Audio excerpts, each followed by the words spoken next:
So I got a couple questions for you guys. How did the situation get here, and what is the future for Josh Schuster? Well, he's an NRL player if he wants to be, but when wanting to be an NRL player, there's some strict things that you've got to get right. Sacrifice is a big one. Discipline is even bigger. But then being a team player at the same time as well. So I guess you sort out, like, first and foremost for him is most probably sort out his off-field, if he's got any off-field issues, sort those out, and then narrow your focus in what your goal is as a rugby league player. What do you want to do? What's your reason why you do what you do? And then you sort that out, and then when you turn up to training, you work your butt off. So he's in a bit of a dilemma here where I think this is most really the biggest news in rugby league at the minute, because he's on so much money, and he's been spoken about all through his age groups and even in the NRL, and the things that he can do with the ball. For me, it's the things that he does off the ball. And the NRL is based now around all the effort areas. And if we speak about those effort areas, I think for me, it's the work that you do off the ball. It's the inside pressures. It's the getting back to the line nice and quick and getting up line speed. And I just don't think he's showing enough of that in reserve grade for the NRL coach to warrant his selection into the NRL team. And I think that's what's holding him back. But then you had the likes of Ben Trbojevic, who's obviously had an outstanding preseason. And this is what preseason builds. It builds competition. It also builds an opportunity to state your claim in the NRL team. So he's obviously had some injuries. I think he got chickenpox in there as well. So he's had some issues that he had to overcome first and foremost, and he's most probably was behind a few of the other players in front of him. So a tough one he's only a young kid, a tough one to handle, especially when you get all this publicity out in the media, but he's had that for the last couple of years, and obviously big money signing and re-signing him. So I think he's got some, I think first and foremost, you got to look after, he's obviously, his welfare is important, making sure that he's okay, and then from there it's just like, all right, what do you want to do as a player or as a person? Do you still want to play the game? And then work it out from there, I think. Really? Yeah, and there's a couple of other questions too. What does he want to be? He was saying publicly when he first came into grade that he wanted to be a 6.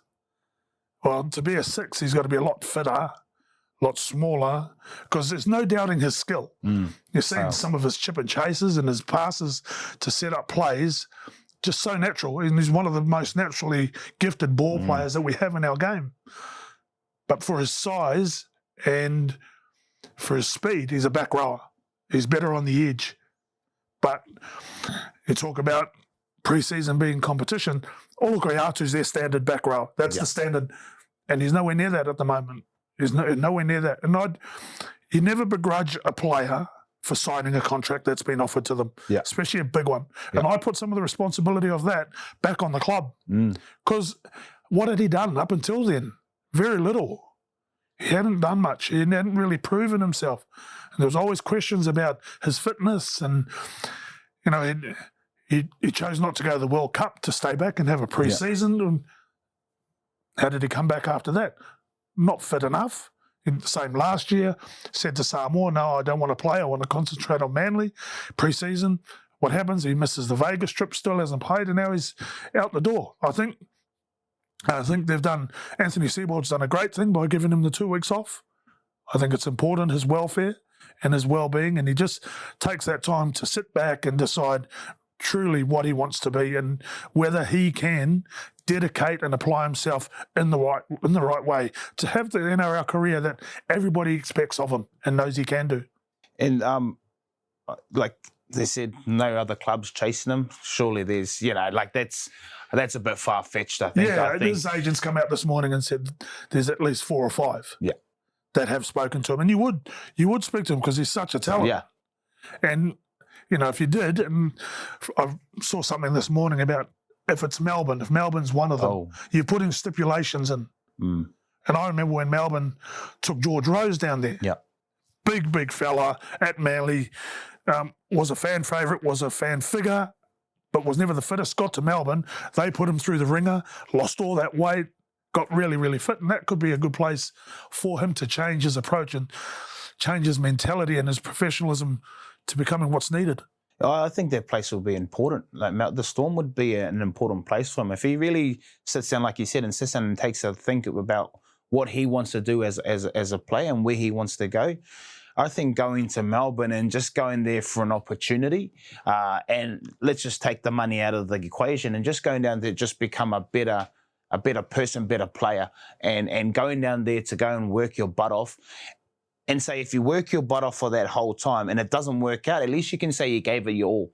But I don't think that'll be the case for him. I think if he was to go down there, he would come out being a better player for the run. And sometimes you might have to sacrifice a bit of money. And I know that firsthand. I had a bit of that stuff down at the West Tigers. Went down on a big signing, bit of pressure on myself, good money, and didn't get to the standards or the heights that I wanted to be as a player.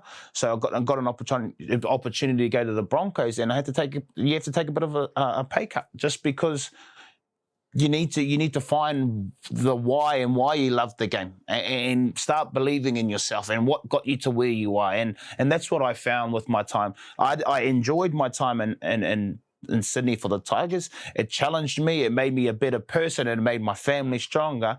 But I understood that I wasn't happy where I was. And I had to go and take an opportunity somewhere else because someone believed in me. And sometimes you just need a coach just to tell you, I believe that you can be this player and I've seen what you can do. I just need you to work hard for me. And I think that's what he needs right now. That's right. The environment and the surroundings you're in, especially for someone like Josh Schuster, is so important. He's got to have some really good professional seniors around him, take him under their wing, and show him how to be a pro, show him how to live his life day to day, and give him that discipline, and then he'll see the rewards for it. He'll come out and he'll look at this stage in his life that's pretty tough right now as a real positive turning point. I got one more question. Do you think the Seagulls went about this the right way, taking it to the media, and now everybody's talking about him? Is that the right way to do it? Well, I don't think the Seagulls took it to the media. The media just find things sometimes to talk about. And when you've got a quality player of his caliber sitting in reserve grade, the question is why is he down there? So if you keep digging and you keep writing stories and you find something deeper than what it is, then it just becomes a headline. And then that's what I think that's where it's gone. I don't think it's been the club. I think it's people watch rugby league and they see someone of his quality sitting in reserve grade and they're going, why is he down there? Is it because he hasn't performed, or is he overweight, or they just start asking questions and it becomes a headline. People start talking about it. The pressure gets put on the club. And this is the result of rugby league and the media pressure from the outside in. This is the noise. So I definitely think it's more the media that's pushed us along. And at the same time, it's put pressure on Manly Seagulls to make a stand, and this is what they've done.